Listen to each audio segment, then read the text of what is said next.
আসসালামু আলাইকুম। তো এই প্রবলেমে হচ্ছে আমাকে আহ, একটা অ্যারে দিয়ে দিবে। যেমন এটা হচ্ছে 4 সাইজের একটা অ্যারে। আচ্ছা, তো আমি হচ্ছে 8 বার একটা অপারেশন করতে পারবো। এখানে বলে দিছে যে এখানে হচ্ছে সর্বোচ্চ 8 বার একটা অপারেশন করা যাবে। তো ওই অপারেশনটা কিরকম হবে মনে করে হচ্ছে আমার কাছে আহ, একটা যে অ্যারে দেওয়া আছে, অ্যারের মধ্যে হচ্ছে আমার কিছু এলিমেন্ট আছে। এখন 8 বার হচ্ছে আমি এই এলিমেন্ট গুলার মধ্যে আমি মানে কন্টিনিউয়াস যে এলিমেন্ট আছে কিছু এলিমেন্টকে হচ্ছে আমি নিলাম, নিয়ে হচ্ছে আমি তাদের এক্সর করব। এক্সর করার পর হচ্ছে যে ভ্যালুটা এক্সর ভ্যালু মনে করি এক্সর ভ্যালু হচ্ছে এক্স। এই এক্সর ভ্যালুটা হচ্ছে এদের প্রত্যেকের পজিশনে হচ্ছে আমি দিয়ে দেব। আচ্ছা, এই ভ্যালু এই যে হচ্ছে আমি পজিশন গুলা নিছি প্রত্যেকটা কিন্তু হচ্ছে মানে একটার পর একটা এরকম পজিশন। মানে এটা হচ্ছে আমি করতে পারবো না যে আমি এই পজিশন নিলাম এই পজিশন নিলাম এই পজিশন নিলাম, কন্টিনিউয়াস পজিশন হতে হবে। আচ্ছা, আমি হচ্ছে এইভাবে করলাম। তারপরে হয়তো হচ্ছে আমি এই কয়েকটা নিলাম, এই কয়েকটা নিয়ে হয়তো হচ্ছে আমি এক্সর পাইছি 5। তো হচ্ছে আমি এখানে সবগুলো হচ্ছে 5 বসে দিছি। ওকে, তো এইভাবে হচ্ছে আমি 8 বার এই অপারেশনটা করতে পারবো। 8 বার অপারেশন শেষে হচ্ছে আমার প্রত্যেকটার পজিশনের ভ্যালু হচ্ছে 0 হইতে হবে।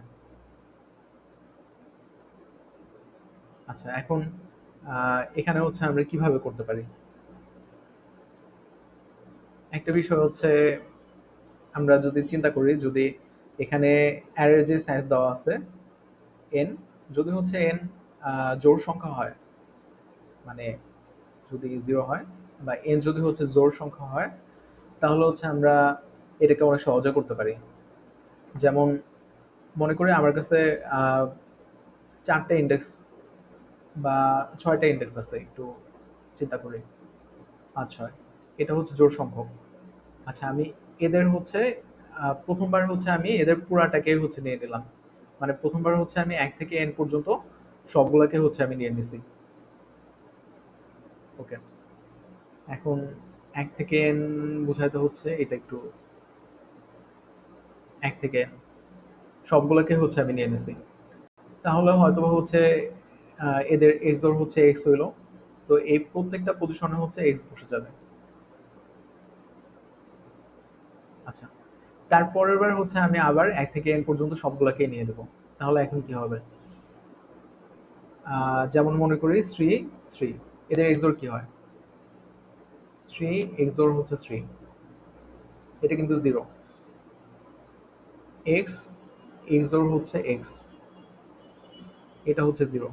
এইভাবে যদি হচ্ছে আমরা জোড় সংখ্যক এক্সর করতে থাকি, এটার এটার এক্সর মিলে হচ্ছে 0 হয়, 0 আর এটার এক্সর মিলে হচ্ছে এক্স হয়, এক্স আর এক্স এর এক্সর মিলে হচ্ছে 0 হয়, 0 আর এক্স এর এক্সর মিলে হচ্ছে এক্স হয়, আবার এক্স আর এক্স এর এক্সর মিলে হচ্ছে 0 হয়। তো পুরাটার এক্সর করলে হচ্ছে আমরা 0 পাবো। আহ, এটা হয়তোবা হচ্ছে আমরা সবাই কম বেশি জানি যে আমরা যদি এখানে বেজোড় সংখ্যক একই ধরনের সংখ্যা, যেমন এক্স এক্স এক্স এদের হচ্ছে আমরা এক্সোর করতেছি, বেজোড় সংখ্যক আছে, তাহলে হচ্ছে আমরা যে এক্সোরটা পাবো এটা হচ্ছে ওই সংখ্যাটাই হবে। কিন্তু এখানে যদি হচ্ছে আমরা জোড় সংখ্যক করি, জোড় সংখ্যক হচ্ছে আছে, তাহলে হচ্ছে আমরা এদের এক্সোর করলে যেটা পাবো সেটা হচ্ছে 0।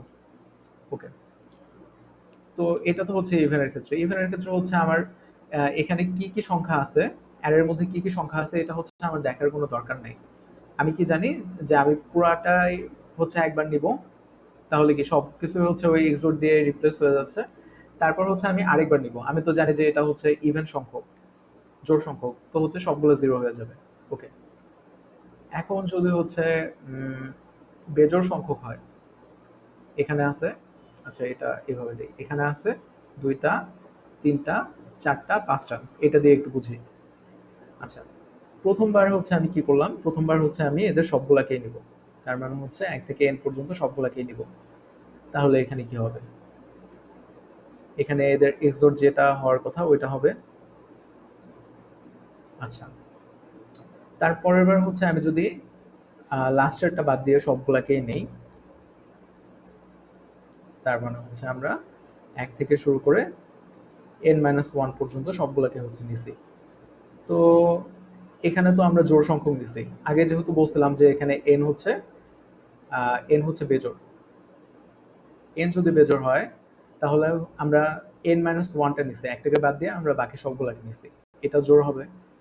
তো এটা করলে কি হবে, এভাবে হচ্ছে জিরো জিরো জিরো জিরো হবে, আর এখানে হচ্ছে এক্স থেকে যাচ্ছে। এখন এই এক্স কে হচ্ছে আমরা কিভাবে জিরো করতে পারি, আমরা যদি এটা করি, এর পরের বার হচ্ছে আমরা শুধু এই দুটাকে নেই, তার মানে হচ্ছে আমরা এখানে এন মাইনাস ওয়ান থেকে এন পর্যন্ত এটাকে নিচ্ছি, তাহলে এখানে কি হবে, এর পরের অপারেশনে এটা হবে, কারণ জিরো আর এক্স এর এক্সোর তো হচ্ছে এক্স, দুই জায়গায় হচ্ছে এক্স হলো। তারপর হচ্ছে আমরা যদি এই দুটাকে নেই, তাহলে তো এখন হচ্ছে জিরো জিরো হবে, কারণ জোড় সংখ্যক একই ধরনের সংখ্যাকে আমরা এক্সোর করছি। তার মানে তারপরে হচ্ছে আমরা এন মাইনাস ওয়ান এন এটাকে হচ্ছে আরেকবার নেব। ওকে, তো এটা হচ্ছে সলিউশন। আমরা হচ্ছে বেজোড়ের জন্য একভাবে করব, জোড়ের জন্য একভাবে করব। ওকে, তো আমরা হচ্ছে সলিউশন দেখি। আচ্ছা, তো আপনারা চাইলে হচ্ছে সাবস্ক্রাইব করে রাখতে পারেন যদি ভিডিও কোড ফোর্সেস রিলেটেড বা হচ্ছে প্রোগ্রামিং রিলেটেড ভিডিও দেখতে চান। আচ্ছা, এখন এখানে যেটা করা হয়েছে, টেস্ট কেস হচ্ছে নেওয়া হয়েছে প্রথমে, তারপর হচ্ছে আহ, এখানে যেটা ছিল যে অ্যারের সাইজ, অ্যারের সাইজটা হচ্ছে ইনপুট হিসেবে নেওয়া হয়েছে। তারপর হচ্ছে আমার তো অ্যারেটাকে ইনপুট হিসেবে নিয়ে কোনো লাভ নাই, তো আমি একটা ভেরিয়েবলের মধ্যে শুধুমাত্র হচ্ছে নেওয়া লাগবে জন্য আমি নিয়ে নিছি। ওকে, এখন জোড় হইলে কি হতো, জোড় হইলে হচ্ছে আমরা কি করতেছি, আমরা দুইটা অপারেশনের মধ্যে অ্যান্সার বের করে ফেলবো, মানে সবগুলাকে জিরো করে ফেলবো। দুইটা অপারেশন কেমন ছিল, আমরা হচ্ছে প্রথমবার হচ্ছে পুরাটাকে নিব, দ্বিতীয়বারে হচ্ছে পুরাটাকে নিব, এটা তো হচ্ছে আমরা দেখছিলাম। আর যদি বেজোড় হয় তাহলে হচ্ছে আমাদের চারটা অপারেশন লাগবে। আমরা পুরাটাকে নিব, পুরাটাকে হচ্ছে আমরা ওই এক্সর ভ্যালু দিয়ে দিচ্ছি, তারপর হচ্ছে আমরা লাস্টের এলিমেন্টটা বাদ দিয়ে বাকি গুলাকে নিব, তার মানে কি এক থেকে এন মাইনাস ওয়ান পর্যন্ত। তো বাকিগুলা জিরো হয়ে গেল, লাস্টেরটা শুধুমাত্র হচ্ছে ওই এক্সর ভ্যালুটা আছে।